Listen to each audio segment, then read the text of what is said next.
स्वागत है आप सभी का आपके अपने चैनल एकलव्य एजुकेशन सेंटर के इस नए वीडियो में। दोस्तों, आज की इस वीडियो में हम यह जानने का प्रयास करेंगे कि सितंबर के महीने में अगेती मटर की खेती करने का सही रणनीति क्या है, और इसके साथ साथ यह भी जानने का प्रयास करेंगे कि सितंबर के महीने में अगेती मटर की खेती करने के लिए हम कौन कौन सी हाइब्रिड वैरायटी का चयन करें जो हमें ज़्यादा से ज़्यादा लाभ देने में सक्षम हो सकती है। और इसके साथ साथ यह भी जानने का प्रयास करेंगे कि हम अपने मटर की फसल में कौन कौन से खादों का प्रयोग करें, कौन कौन से कीटनाशक दवाओं का स्प्रे करें, जिससे जो हमारा मटर का फसल है उसमें ज़्यादा से ज़्यादा फूल और फल लगने की संभावनाएं बढ़ सके।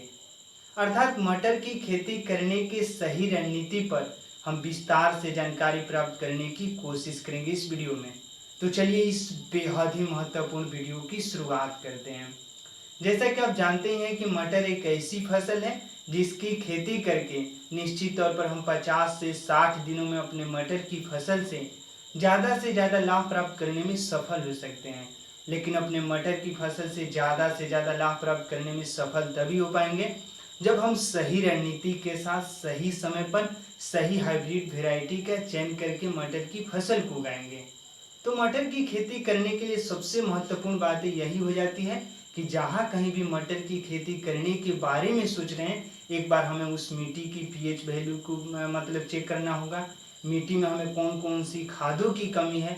अगर इन तमाम बिंदुओं को एक बार समझ लेते हैं और उसके बाद मटर की फसल को उगाते हैं तो हमें पूरा भरोसा है कि आप अपने मटर की फसल से कम समय में कम लागत में ज़्यादा से ज़्यादा लाभ प्राप्त करने में सफल हो सकते हैं।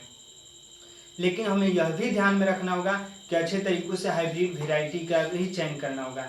यानी हाइब्रिड वैरायटी के रूप में हम कुछ हाइब्रिड वैरायटी की कल्पनाएं करते हैं। अगर उनमें से किसी एक का चयन करते हैं और मटर की फसल को उगाते हैं तो निश्चित तौर पर आप भी अपने मटर की फसल से लाभ प्राप्त करने में सफल हो सकते हैं। तो मटर की हाइब्रिड वैरायटी के रूप में आप श्रीराम प्राइवेट लिमिटेड कंपनी का सलोनी F1 हाइब्रिड वैरायटी का चयन कर सकते हैं। और यह सलोनी F1 हाइब्रिड वैरायटी की खेती अगर बलुई दोमट मिट्टी में करते हैं तो निश्चित तौर पर आप अपनी मटर की फसल में ज़्यादा से ज़्यादा फूल और फल को आसानी से बढ़ा सकते हैं। तो इस तरह से श्रीराम प्राइवेट लिमिटेड कंपनी का सलोनी F1 हाइब्रिड वैरायटी मटर की खेती करने के लिए बेहद उन्नत किस्म का सीड्स है, इसका भी चयन कर सकते हैं। और उसी क्रम में आगे की ओर बढ़ते हैं और अगले हाइब्रिड वैरायटी की जब कल्पनाएं करते हैं तो निश्चित तौर पर एडवेंटा का GS10 आता है। यानी Advanta GS10 F1 hybrid variety है। मटर की खेती करने के लिए यह भी बेहद ही उन्नत किस्म का सीड्स है, इसका भी चयन करके निश्चित तौर पर हम अपनी मटर की फसल से कम समय में कम लागत में ज़्यादा से ज़्यादा लाभ प्राप्त करने में सफल हो सकते हैं।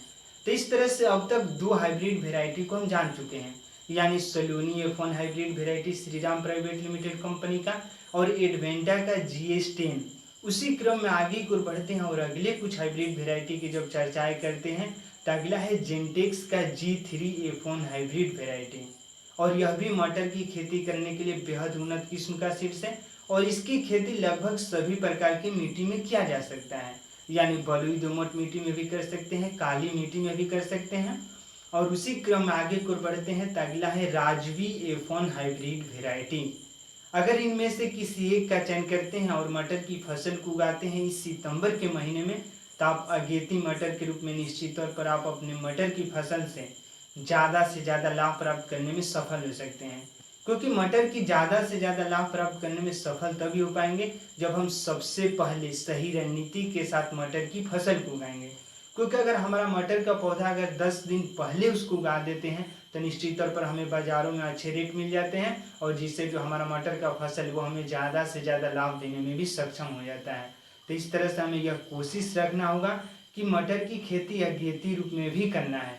और इसके साथ साथ अगर जैसे ही हम हाइब्रिड वैरायटी के अगर चयन कर लेते हैं उसके बाद अगर मिट्टी की जाँच कर लेते हैं तो हमारी मिट्टी में कौन कौन सी खादों की कमी है, जैसे कैल्शियम की कमी है तो उनकी पूर्ति करके निश्चित तौर पर हम अपनी मटर की फसल में फल और फूल को आसानी से बढ़ा सकते हैं।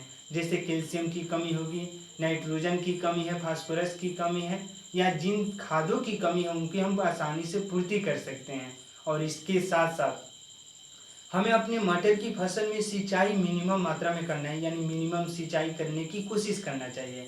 क्योंकि अगर ज़्यादा सिंचाई कर देते हैं अपने मटर की फसल में तो निश्चित तौर पर हमारा मटर का पौधा ज़्यादा बढ़ जाता है और जिससे उसमें फूल और फल लगने की संभावनाएं बेहद ही कम हो जाती है।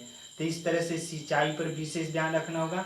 शुरुआती समय में एक बार हमें सिंचाई कर लेना है और उसके बाद निश्चित तौर पर हमें सिंचाई नहीं करना चाहिए, क्योंकि वह तिलहन के मतलब तिलहन किस्म की पौधे के रूप में यह भी आता है मटर। तो इस तरह से हमें मिनिमम सिंचाई करने के बारे में सोचना होगा। और जैसे ही हमारे मटर की पौधे में फूल और फल लगना शुरू हो जाए तो उस समय हमें एक बार सही रणनीति के साथ सही कीटनाशक दवा का चुनाव करके अगर एक बार स्प्रे कर देते हैं अपने मटर की फसल में तो निश्चित तौर पर हमारा जो मटर का पौधा है उसमें जितने भी फूल लगे हों वो पूरी तरीकों से फल में तब्दील हो सकते हैं।